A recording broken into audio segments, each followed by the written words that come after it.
રામ રામ દોસ્તો, આજે મેં પહેલી વખત ટ્રાય કરી હતી સૂકી સ્ટ્રોબેરી. પણ એના પહેલાં મેં આ મેડમને નાસ્તો કરાયો. પછી મેં સવારના લીધું મારું પહેલું ચિયા સીડવાળું પાણી.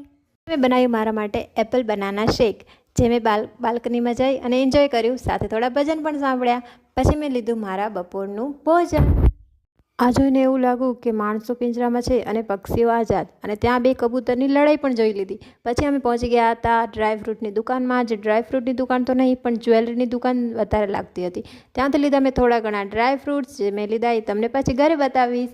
પછી અમે પહોંચી ગયા હતા અમારી બિલ્લી માટે એના બિસ્કિટ લેવા. તો અમે લીધું અહીંયાથી કેટ ફૂડ. પછી રસ્તામાં મળી ગયો તો મને મારો આ ક્યુટ ફ્રેન્ડ. એની સાથે થોડી મસ્તી કરી, એને થોડા બિસ્કિટ આપ્યા અને પછી નીકળી ગયા અમે ઘર તરફ.